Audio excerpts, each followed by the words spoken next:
Good morning. আজকে 3 জানুয়ারি 2026, নতুন বছরের সবাইকে শুভেচ্ছা। আর বেশ ঠান্ডা কিন্তু জাঁকিয়ে পড়েছে এবং এই ঠান্ডার মধ্যে মিঠে রোদ গায়ে মেখে ঘোরার মজাটাই আলাদা। তো এখন আমরা এসে গেছি ফুলের উপত্যকায়। আমি কুন্তল, আর এই ফুলের উপত্যকা খিরাই থেকে আপনাদের সবাইকে স্বাগত।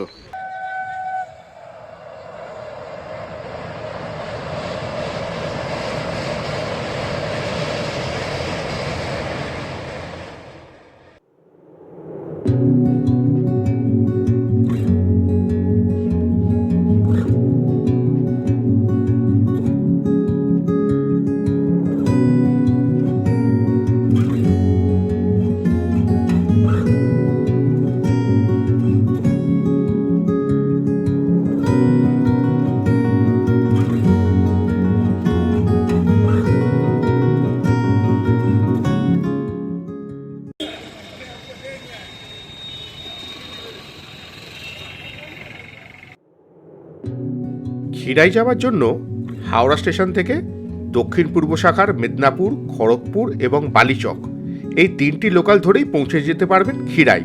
20 টাকা ভাড়ার বিনিময়ে সকাল 7টা করে হাওড়া খড়গপুর লোকালে আমরা চেপে বসলাম। যদিও ট্রেনটা ছাড়লো সকাল 8টায়। এই 75 কিলোমিটার রাস্তা পাড়ি দিতে সময় লাগে 1 ঘন্টা 47 মিনিট। প্রতি 40 থেকে 45 মিনিট এই ট্রেনগুলি ছাড়ে। খিরাই অঞ্চলটি কংসাবতী নদীর তীরে অবস্থিত পাঁশকুড়ার কিছু গ্রাম।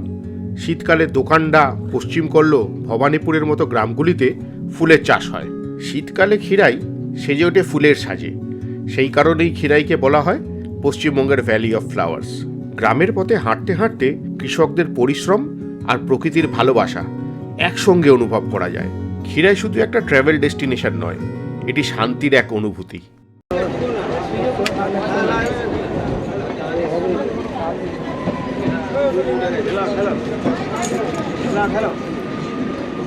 This is Kirai.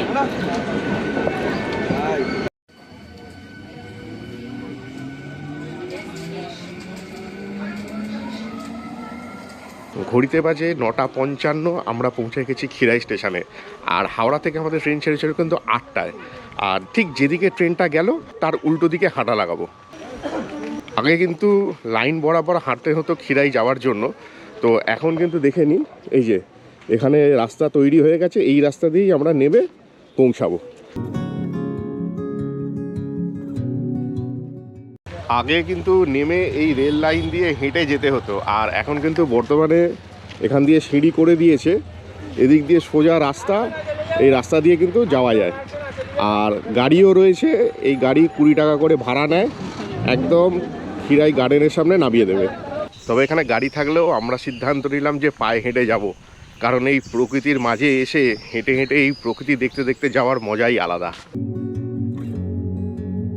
সকালবেলায় মাটির রাস্তা দিয়ে হাঁটতে হাঁটতে গাড়ির ধুলো বেশ উঠছিল, তবে শীতের মিঠে রোদ গায়ে মেখে হাঁটতে বেশ ভালো লাগছিল, দারুণ এনজয় করছিলাম। তবে আমরা হেঁটে যাচ্ছি, বেশ ভালোই লাগছে। তবে সঙ্গে বাচ্চা বা বয়স্ক থাকলে অবশ্যই কিন্তু গাড়ি ভাড়া করে নেবেন। ভাড়া বেশি না, জন প্রতি 20 টাকা। তো সেই গাড়ি করে আপনাদের ডাইরেক্ট স্টেশন থেকে একদম খিরাই গার্ডেন নামিয়ে দেবে, তবে বেশিক্ষণ সময় লাগে না। আচ্ছা, খিরাই স্টেশন থেকে একদম যে সোজা রাস্তা দেখা যাচ্ছে, এই রাস্তা ধরে কিন্তু আমরা এলাম। আর এসে এই যে দেখা যাচ্ছে খিরাই গার্ডেন, আর এখানে কিন্তু অলরেডি মেলা বসে গেছে, প্রচুর দোকানপাট এখানে আছে। তো আপনারা চাইলে কিন্তু এখানে এসেও ব্রেকফাস্ট করে নিতে পারেন। তবে স্টেশন থেকে খিরাই গার্ডেন রাস্তাটা কিন্তু হেঁটে খুব একটা কম নয়, আমাদের প্রায় 10 মিনিটের উপরে লাগলো। তো বাচ্চা বা বয়স্ক মানুষ থাকলে অবশ্যই গাড়ি করে নেওয়াটাই বুদ্ধিমানের কাজ হবে। আর দেখুন কি সুন্দর ট্রেন যাচ্ছে এখান দিয়ে।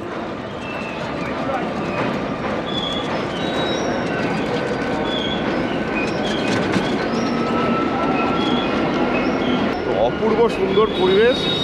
তো চলুন গার্ডেনে প্রবেশ করা যাক। তবে একটা জিনিস মাথায় রাখবেন, গার্ডেনে ঘোরার সময় যেন কোনো ফুল গাছ বা সবজি গাছের ক্ষতি না হয়, কারণ বহু অর্থ ব্যয় করে এবং বহু কষ্ট করে কিন্তু এই বাগান করতে হয়েছে।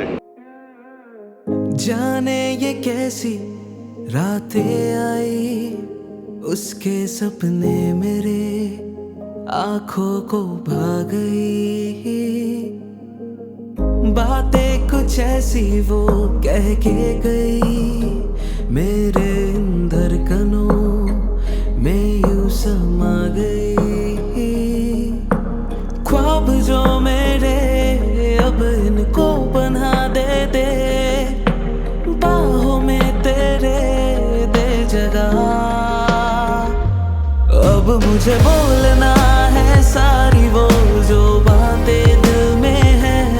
তোমাকে চাইছি আরো বেশি কি করে বলবো ভালোবাসি কে अब खोलना है सारी वो जो राज दिल में। দেখুন কি অপূর্ব ফুলের সমাহার এখানে। তবে একটা জিনিস মাথায় রাখবেন, যতটা সম্ভব সকাল সকাল আসার চেষ্টা করবেন। যত বেলা বাড়ছে ভিড় কিন্তু প্রচুর বাড়ছে, তাই সকালের দিকে ট্রেনে আসবেন, তখন কিন্তু অনেকটাই ফাঁকা থাকে। আমরা এখন যে পোর্শনটায় আছি এই গ্রামটা হচ্ছে দোকান্ডা গ্রাম। আর এটা হচ্ছে রেল লাইনের এপারটায়। আর ঠিক ওই যে রেল লাইন যে আছে, রেল লাইনের একদম ওপারে আমরা যদি যাই তাহলে কিন্তু ওখানে আছে পশ্চিমকল্লো আর ভবানীপুর গ্রাম। ওইখানে কিন্তু চন্দ্রমল্লিকার গোলাপের চাষ খুব ভালো হয়, আর যাবো অবশ্যই ওখানে। আমরা এখন চলে এসেছি একদম কংসাবতী বা কাঁসাই নদীর একদম সামনে।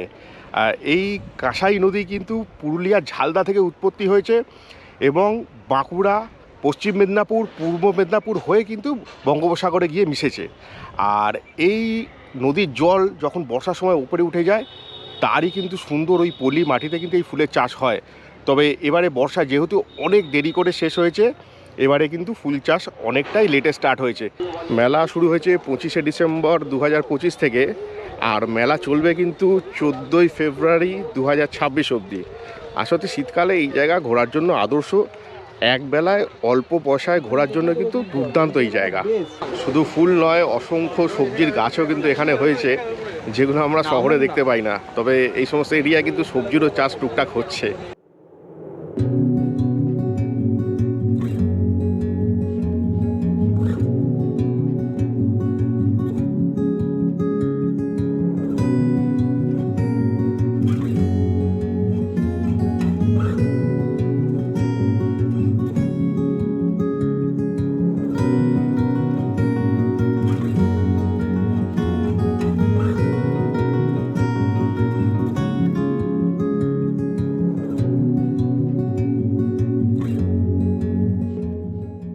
যেহেতু এইবারে ফুলের চাষ শুরু হতে অনেকটাই দেরি হয়েছে, এখনও কিন্তু প্রচুর ফুল ফোটেনি, সময় লাগবে যা মনে হচ্ছে। তো যেটা জানলাম যে এই দোকানটা গ্রামে কিন্তু ম্যাক্সিমাম ফুলটা ফুটেছে, ভবানীপুরে এখনও পর্যন্ত সেইভাবে ফুল ফোটেনি। ওই জন্য আমাদের প্ল্যানটা চেঞ্জ করলাম, আমরা এবারে ভবানীপুর যাচ্ছি না। ভবানীপুরে ফুল ফুটতে এখনও সপ্তাহ দুয়েক সময় লাগবে।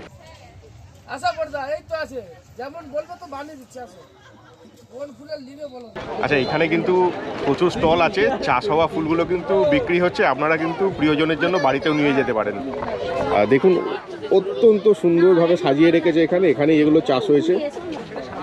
দিদি, এই গোলাপগুলো কত করে? গোলাপগুলো 15 টাকা করে বিক্রি হচ্ছে। আর দিদি, এই ফুলগুলো কি দাম আছে? আচ্ছা, এইগুলো 7 টাকা করে পিস। বেশ সুন্দর, মানে তাজা তাজা ফুল, সত্যি দেখার মতো। অবশ্যই এলে প্রিয়জনের জন্য নিয়ে যাবেন। তোমার ঠোঁটে মুচকি হাসি আমি বড্ড ভালোবাসি। जो भी है ये सिलसिले ऐसे ही चलते रहे,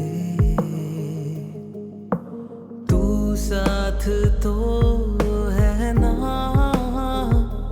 मेरे शक ये तेरे हवाले बेपनाह, तुझसे ही तो है मेरे दिल की दास्तां, तुझसे ही सारे वास्ता, अब मुझे बोलना है सारी वो जो बातें। দেখুন, বেরোনোর সময় এতগুলো ফুল কিনে নিলাম এবং এত সুন্দর সুন্দর ফুল। এই সবকটা ফুল একসঙ্গে পড়লো মাত্র 55 টাকা। আর এই ফুলগুলো কিছুদিন অন্তর এখানে এই ডাঁটাগুলো ছেঁটে আর জল যদি পাল্টে রাখেন, বলছে অন্তত সপ্তাহ দিয়ে কিন্তু এই ফুলগুলো থেকে যাবে। তো এলে অবশ্যই কিন্তু এখানে ফুল এবং ফুলের চারা কিনে নিয়ে যাবেন। আর একবেলায় ঘোরার জন্য খুব স্বল্প খরচে কিন্তু এই ট্যুরটা করা যায়। অবশ্যই এই শীতের মধ্যে আসবেন। ফেব্রুয়ারি মাস 14 তারিখ অবধি কিন্তু এইগুলো থাকবে এখানে। ভিডিওটা আর বেশি দীর্ঘায়িত করছি না। এই ভিডিওটা যদি ভালো লাগে অবশ্যই লাইক, শেয়ার আর সাবস্ক্রাইব করতে কিন্তু ভুলবেন না। সবাই সুস্থ থাকবেন, ভালো থাকবেন। খুব তাড়াতাড়ি ফিরবো আরও নতুন নতুন অনেক জায়গার সন্ধান নিয়ে।